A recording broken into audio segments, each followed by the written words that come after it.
Hello विद्यार्थी मित्रांनो, मी शेख अब्दुल गनी स्वागत आहे माझ्या एजीएस करिअर अकॅडमी यूट्यूब प्लॅटफॉर्मवरती। अत्यंत महत्त्वाचा गंभीर अशा विषयावर मी आज तुम्हाला चर्चा करणार आहे। ते आहे शिक्षक समायोजन, रिक्त जागा नांदेड झडपी, नांदेड वाघाळा महानगरपालिका, इतर बाबीमध्ये चर्चा करणार आहे। तसेच संसमान्यता निकष, रिक्त जागाचा परिणाम, उर्दू माध्यम मराठी माध्यमांच्या रिक्त जागांचे तपशील या संदर्भात मी तुमच्याशी आज चर्चा करणार आहे। मित्रांनो, आज वरिष्ठ अधिकारी चर्चा केल्यानंतर काही जे डिटेल माहिती भेटलेली आहे त्या माहिती संदर्भामध्ये व्हिडिओ शेवटपर्यंत पहा, जेणेकरून तुम्हाला व्हिडिओ जागा रिक्त काय आहे, कसे संदर्भ काय आहे, जागा येतील का नाही, येण्यासाठी काय करावं लागेल या संदर्भात तुम्हाला माहिती भेटेल। जो कोणी नवीन असेल चॅनल सबस्क्राईब करा, जेणेकरून तुम्हाला ऑथेंटिक नवीन माहिती मी देण्याचा प्रयत्न करणार। चला, माझ्या मी मूळ मुद्द्याकडे सुरुवात करतो मित्रांनो, की आज नांदेड जिल्हा परिषद आणि नांदेड वाघाळा महानगरपालिकेत भेट दिली असता काही समस्या, गंभीर मुद्दे लक्षात आले मित्रांनो। वरिष्ठ अधिकाऱ्यांशी चर्चा केल्यानंतर खूप जवळचे वरिष्ठ अधिकारी निघाले, त्या संदर्भात त्यांच्याशी वैयक्तिक चर्चा केली मित्रांनो। त्यामध्ये चर्चा केल्याच्यानंतर काही गोष्टी प्रकर्षाने अशा जाणवल्या मित्रांनो, की ज्या जागा आहेत, रिक्त जागा ह्या समायोजनामध्ये जात आहेत आणि ते अडवण्यासाठी आपल्याला काय उपाययोजना करावं लागणार आहेत त्या संदर्भात मी त्यांनी सांगितलेलं आहे। साधारणतः मित्रांनो, उर्दू माध्यम नांदेड वाघाळा महानगरपालिकेचं मी अगोदर सांगेन, जिल्हा परिषदचं पण सांगेन मित्रांनो। नांदेड वाघाळा महानगरपालिकेमध्ये उर्दू माध्यमाच्या जागा थोड्याशा रिक्त आहेत, पण मराठी माध्यमाच्या जागा रिक्त नाहीत मित्रांनो। ठीक आहे, उर्दू माध्यमाच्या फक्त 28 जागा रिक्त आहेत असं त्यांनी सांगितलेले आहेत। ते पण नवीन संसमान्यतामध्ये समायोजन जसं काही खूप जणांनी नांदेड महानगरपालिकेला प्रेफरन्स पण दिलेला आहे। त्यामुळं त्या जागा येण्यासाठी नांदेडच्या वरिष्ठ लोकांनी, नांदेडच्या नेत्यांनी, नांदेडच्या जे स्वतः स्वजिल्ह्यात काम करणाऱ्या लोकांनी त्याच्यावर काम करणं गरजेचं आहे। नांदेड जिल्हा परिषदचा विषय आला तर नांदेड जिल्हा परिषदेमध्ये 273 जागा ह्या अतिरिक्त आहेत मित्रांनो। हा गंभीर प्रश्न आहे। 273 जागा ह्या अतिरिक्त आहेत। ऑफिशियली तुम्हाला मी ही गोष्टी सांगतोय, जबाबदारीने सांगतोय, स्वतः शिक्षणाधिकारी, उपशिक्षणाधिकाऱ्यांशी चर्चा करून।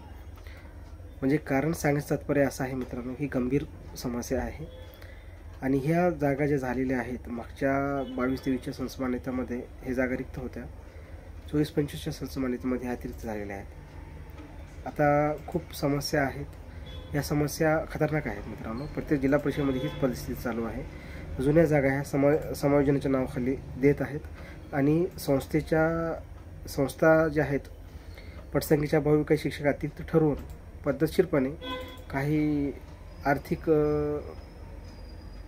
देवाणघेवाण करून संबंधित अधिकारी आणि संबंधित संचालक हे संस्थेच्या जागा जिल्हा परिषदला टाकत आहेत शिक्षक, त्यामुळं झडपीच्या जागा हे अतिरिक्त होत आहेत मित्रांनो। ही गंभीर समस्या नांदेडमध्ये मागच्या वेळेस पण मी सांगितली होती। आता 273 आकडा झाला मित्रांनो। हाही गंभीर समस्या आहे आणि ही परिस्थिती प्रत्येक जिल्हा परिषदमध्ये आहे, हे तुम्हाला मी सांगणं गरजेचं वाटलं। आणि त्यांना पण हे पण विचारलं की तुम्हाला वरिष्ठ स्तरावरनं संसमान्यता करून घेण्यासाठी पत्र आलेलं आहे, ती संसमान्यता तुम्ही नवीन भरती जी होणार आहे पवित्र पोर्टलमध्ये, ती कोणत्या संसमान्यता तुम्ही मागणी करणार आहे या संदर्भात पण विचारणा केली। तर ते म्हणत आहेत 24-25 संसमान्यतेने आम्हाला वरिष्ठ स्तरावरून आदेश आलेले आहेत, पण आमच्याकडे अतिरिक्त शिक्षक असल्यामुळं आम्ही संसमान्यता करून घेऊ, पण अतिरिक्त शिक्षक आहेत त्यांचं समायोजन करणं आम्हाला गरजेचं वाटते, म्हणून असं ते सांगत आहेत। आता ही गंभीर समस्या नांदेडच्या वरिष्ठ नेत्यांनी लक्षात घेतली पाहिजे। काही दिवसात संदीप कांबळे सरांनी पाठपुरावा केला असता त्यांचा पाठपुरावा यशस्वी झाला, असा की तेथे काही ज्या सत्य परिस्थिती लक्षात आल्या मित्रांनो। अगोदर जे पाठपुरावा व्हायचे ते फक्त गोड गोड बोलायचे, आम्ही जागा आणणार, आम्ही एवढे जागा रिक्त आहेत, तेवढ्या जागा रिक्त आहेत, फक्त बोलबच्चन व्हायचं, परंतु सत्य परिस्थिती ही प्रोग्रामनंतर कळाली आणि आज तर पूर्ण पद्धतशीरपणे एकूण जागा किती त्याची पण कळाली मित्रांनो। त्यामुळं वेळोवेळी आता ह्या जर समायोजनाच्या खाली जागा जायच्या नसतील आणि नवीन संसमान्यतेमध्ये जर रिटायरमेंटचा आकडा जो करून जर जागा वाढून घ्यायच्या असतील, बिंदूनामावली तपासून घेणं गरजेचं आहे। यासाठी नांदेडची जिल्हा परिषद आणि नांदेड महानगरपालिकेमध्ये लागण्यासाठी जे स्वप्न पाहत आहेत त्यांनी काम करणं गरजेचं आहे मित्रांनो। त्यामुळे ही गंभीर समस्या आहे। आपला स्वतःचा जिल्हा सोडून इतर जिल्ह्यावर लक्ष देण्यापेक्षा काही लोकांनी, काही नेत्यांनी स्वतःच्या जिल्ह्यामध्ये लक्ष दिलं तर बरं होईल. कारण का स्वतःच्या जिल्ह्यात जर जागा नसतील दुसऱ्या जिल्ह्यातल्या जागा येऊन हे काही नाही. म्हणजे स्वतःच्या घरचा अंधार आहे, दुसऱ्याच्या घरात तुम्ही दिवे लावण्याचा प्रयत्न करताय, ही अशी एक समस्या आहे. ही सेकंड फेजपासून मी पाहतो आहे. त्यामुळे मी असं कोणाला वैयक्तिक करत नाही, पण स्वतःने प्रत्येकाने जबाबदारीने काम करणं गरजेचं आहे मित्रांनो. ठीक आहे. आणि प्रत्येक गोष्टी इगोवर घेऊन घ्यायच्या नसतात. थोडंसं सामंजस्याने लक्ष देऊन जागा कशी वाढवून येतील याच्यावर काम केलं पाहिजे मित्रांनो. हे माझी स्पष्ट भूमिका आहे. त्यामुळं वैयक्तिक आपल्या जिल्ह्याकडे लक्ष द्या प्रत्येकाने, जेणेकरून आपल्या जिल्ह्यातल्या जागा कशा येतील ते बघा. आणि आपण पूर्ण महाराष्ट्राचं नेतृत्व करण्याचा प्रयत्न करतोय आणि आपल्याच जिल्ह्यात जर जागा येत नसतील तर काही अर्थ नाही असं मला वाटते. त्यामुळं रिसेंटमध्ये कांबळे सरांनी पाठपुरावा केला, त्यांनी त्यांचं काम बजावलं, तर बाकीच्या लोकांनी त्याच्यावर गांभीर्याने लक्ष दिलं पाहिजे असं मला वाटते. ठीक आहे.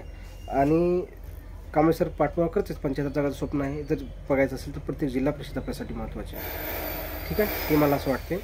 आणि खूप जणांचे प्रश्न पण येत होते, ते पण मी तुम्हाला सांगणार आहे की नवीन संचमान्यतानुसार भरती होईल का जुन्या संचमान्यतेनुसार भरती होईल मित्रांनो. आता मागच्या वेळेस मला खूप मुलांनी ट्रोल केले, खूप टीका केली की सेकंड फेज ही जुन्या संचमान्यतेनुसार झाली असं जो लोक सांगत होते. खूप लोकांनी लाईव्ह सांगितले, त्यांचे व्हिडिओ पण पाहू शकता. पण मी एकटाच असं एकमेव व्यक्ती होतो की मीच सांगत होतो की नवीन संचमान्यतेनुसार भरती झालेली. सेकंड फेजमध्ये फर्स्ट पेजच्या जागा जे 10%च्या जागा होत्या त्या आलेल्या नाहीत. मी आवर्जून सांगत होतो नवीन आस्थापना आलेल्या आहेत. जो काही जुन्या जागा होत्या पण त्यांनी नवीन रोस्टर बनवून जुन्या जागा तशाच ठेवून जुन्या जागेवर नवीन जागेवर त्यांनी संचमान्यता करून जागा दिलेल्या आहेत. मी आवर्जून सांगत होतो, तेव्हा ती माझ्यावर ट्रोल केले. पण काल माननीय आयुक्त साहेबांचं पत्र मी तुम्हाला ते व्हिडिओ मी डिस्क्रिप्शनमध्ये टाकले, म्हणजे ती व्हिडिओ पाहून घ्या. आणि त्याची डिस्क्रिप्शनमध्ये लेटर पण टाकली, ती पण बघूया. टेलिग्राम लिंकवरून टाकलेलं आहे, ते बघा. त्याच्यामध्ये आवर्जून सांगितलं की आयुक्त साहेबांनी स्वतः सांगितले की जुन्या 22-23च्या जे भरतीमध्ये जे सेकंड फेज झालेलं आहे त्यामध्ये आम्ही 24-25 संचमान्यतेनुसार आम्ही भरती केलेली आहे. आवर्जून काल सांगितले, कालच्या लेटरमध्ये ते दिलेलं आहे.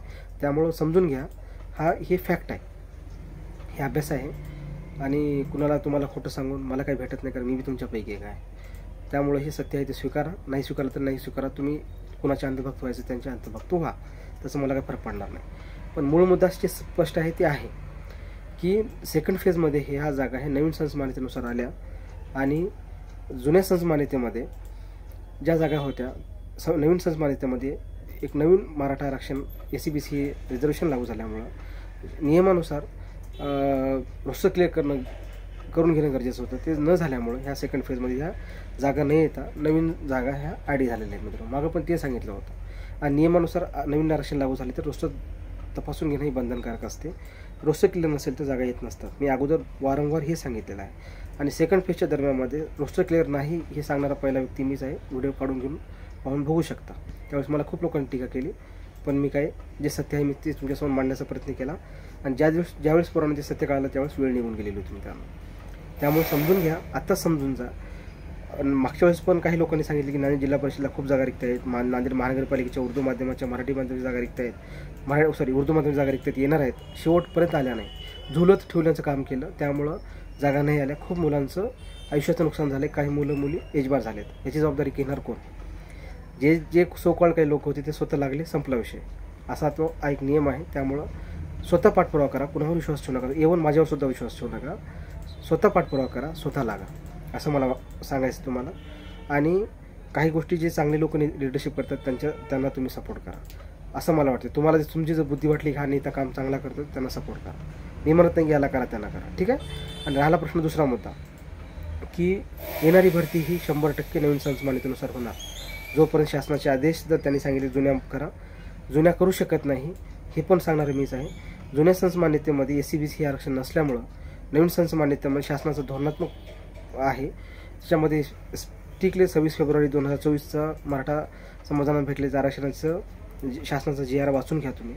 त्यातले मुद्दे वाचा, ते तुम्हाला कळूनच जातील की तिची अंमलबजावणी ही सर्व शासकीय डिपार्टमेंटला शासकीय भरतीमध्ये होत असते.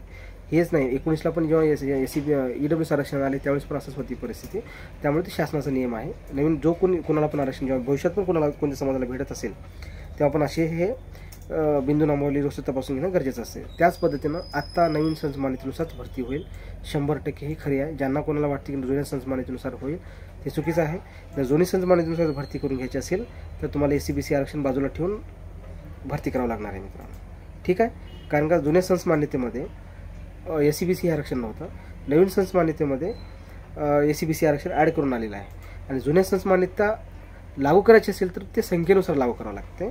तेव्हा मग जी पटसंख्या आहे, पटसंख्याचा जो GR आहे 30 विद्यार्थी 35 जे मग आता संच-मान्यता आहे, नवीन संच-मान्यता जो क्रायटेरिया आहे ते क्रायटेरिया कमी करून जुन्या संच-मान्यतेवर भरती करणं तेव्हा शक्य आहे. पण मला नाही वाटत की शासन याच्यावर काही भूमिका घेईल, कारण शासन प्रत्येक वेळेस काही ना काही आणत असते.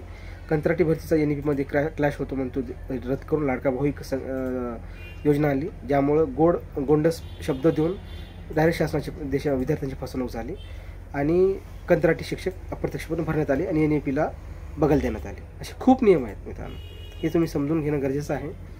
आज जेव्हा मी नांदेड जिल्हा परिषदेला भेट दिली, धक्कादायक माहिती अशीच आहे. नांदेड वाघाळा महानगरपालिका जी आहे इथं पण भेट दिली, ती पण धक्कादायक परिस्थिती अशीच आहे. त्यामुळे प्रत्येकाने हे गांभीर्याने प्रत्येक जिल्ह्यावर लक्ष ठेवा. फक्त असं हवेत उड्या नका मारू मला जास्त मार्क पडले त्यामुळे माझं होईल, किंवा कमी मार्क पडले मग खचून जाऊ नका. जर तुम्ही जास्त प्रयत्न केले तर 100% 75,000 जागा स्वप्न पूर्ण होईल, किंवा जास्तीत जास्त जागा कशा येतील त्यासाठी तुम्ही प्रयत्न करणं गरजेचं आहे, अन्यथा काही खरं नाही आहे, हे सत्य आहे. आणि शाळा समूह योजना याच्यामुळे पण शिक्षक अतिरिक्त होत आहेत. दुसरा मुद्दा, हे जे समायोजन आहे त्याच्यामुळे जागा अतिरिक्त आहेत. उर्दू माध्यमाच्या पण खूप गंभीर समस्या आहे. मराठी माध्यमाची, हिंदी तर विशेष नाही, नांदेड जिल्ह्यामध्ये हिंदी शाळा नसल्यामुळं, त्यामुळे यावर सर्वांनी लक्ष द्या आणि त्याच्यावर कसा म्हणजे हे करता येईल, काम करता येईल त्याच्यावर प्रयत्न करा. मी स्पष्ट बोलतो आहे, तुम्ही गांभीर्याने या गोष्टीला विचार करा असं मी सर्वांना विनंती करतो. आणि वैयक्तिक कोणाला टीका करणं, टिप्पणी करणं हे मला आवडत नाही. मी स्पष्ट बोलणार आहे. ज्याच्या कोणाच्या भावना दुखत असतील त्यांनी, मी त्याचं काही करू शकत नाही.